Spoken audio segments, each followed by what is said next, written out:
14-year-old Maria Antonia gets shipped off to France to marry a boy she's never met. 15-year-old Louis Auguste, an awkward, sweaty teen who loves hunting and barely makes eye contact. Her mom's parting words, "Pop out an heir or you're a failure." The moment she arrives, Madame de Noailles snatches her dog, renames her Marie Antoinette, and throws her into the chaos of Versailles, where everyone's either judging, scheming, or both. King Louis XV is chill, but his daughters, straight up haters. Louis Auguste's brother, Provence, is shady, and the only person actually nice to Antoinette is Princess Lamballe. Oh, and the guy who set up this whole marriage, the Duke of Choiseul, is lurking in the background, making sure she doesn't screw up the alliance. The wedding is awkward, but the wedding night? A nightmare. The entire court watches as the newlyweds get shoved into bed and pelted with candy like they're in some weird royal piñata game. Louis turns his back and goes straight to sleep. By morning, Antoinette is over it. She tries to escape, gets dragged back, slapped by Noailles and told she's already failing as a wife and future queen. Her mom will definitely be getting a strongly worded letter. 4 months married, and Louis Auguste won't even look at her. No heir means trouble for the France-Austria alliance. The king's mistress, du Barry, offers advice, but when Antoinette learns she was a former prostitute, she cuts ties. Du Barry convinces the king to let Louis decide if he wants Antoinette stayed or exiled. She finally breaks through to her husband after chasing him up a tower, turning their awkwardness into laughter. But the power struggle isn't over.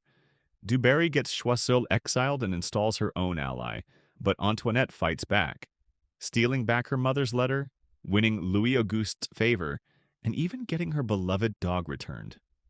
Louis's brother Provence decides to marry, vowing to have an heir first, increasing pressure on Antoinette. She clashes with Du Barry, who delays her husband's room renovations. The king grows disturbingly fond of Antoinette and pressures her to acknowledge Du Barry.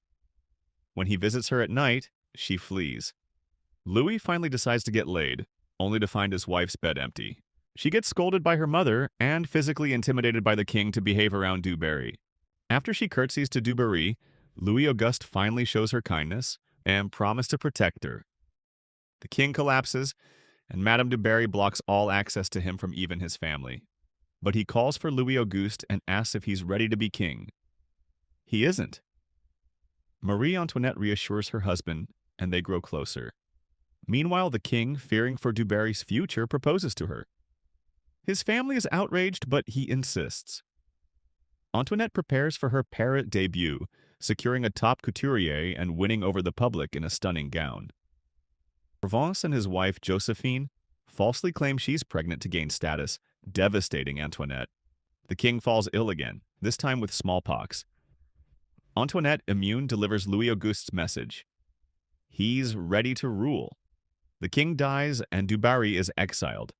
Louis XVI is crowned. Marie Antoinette is so over mourning and convinces Louis to end it. She kicks out Noailles, promotes her bestie Lamballe, and starts a whole style council to shake things up. Louis couldn't spend time with his wife, so he gave her Petit Trianon as a "sorry, I'm busy" gift. Provence is a mess. His wife embarrasses him. He dodges a duel with Saint-Georges, and he sulks instead of going to Antoinette's ball, where she absolutely owns the night. She wants Choiseul as PM, but Louis picks Maurepas and declares himself prime minister. Antoinette storms off to Trianon, ditching Lamballe for the super scandalous Yolande. Provence and Josephine fake a miscarriage, and Louis discovers there was never a baby. He also gets into a fight and crosses a line with Antoinette. Marie Antoinette's brother, Joseph, shows up at Versailles unannounced, ready to fix her marriage. He charms some, annoys others, and pushes for a divorce since, after 7 years, there's still no heir. Even the Pope is on board. Joseph forces Antoinette and Louis into marriage therapy, but she rants about sexism, and he's too awkward to fix things. Meanwhile, Provence and Josephine's marriage is even worse. She tries seducing him, he lashes out, and she puts him in his place. After partying hard in Paris, Antoinette realizes divorce means she'd be stuck in a convent forever. Desperate, she agrees that Louis should learn some skills from a prostitute. It works.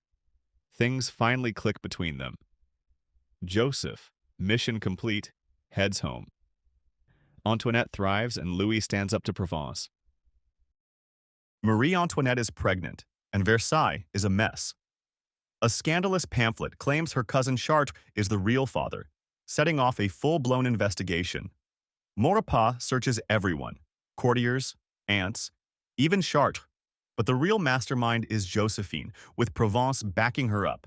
Meanwhile, Yolande plays both sides, gaining Antoinette's trust while secretly spying for Maurepas. She eventually finds the original pamphlet hidden in Josephine's room. Then, chaos. Antoinette goes into labor, and she gives birth to a girl. Not the heir everyone wanted. Provence celebrates, thinking he's won, but Louis has other plans. After learning the truth, he beats Provence, shuts him out of politics for good, and spins the scandal as the work of a rogue equerry. Chartres is freed, Yolande is rewarded as the baby's governess, and Lamballe is sidelined once again. It's 1780. Louis is secretly arming American revolutionaries, hoping the British will strike first so he can reclaim lost territories. Rumors of possible war spreads, reaching Count Axel von Fersen, who returns to Versailles and catches Antoinette's attention. Then, Benjamin Franklin arrives. When Louis publicly backs America, the British ambassador storms out. Lamballe also leaves after Antoinette refuses to choose between her and Yolande. Antoinette moves to the Petit Trianon with Yolande and her lovers. Meanwhile, Antoinette ignores her ailing mother's letters.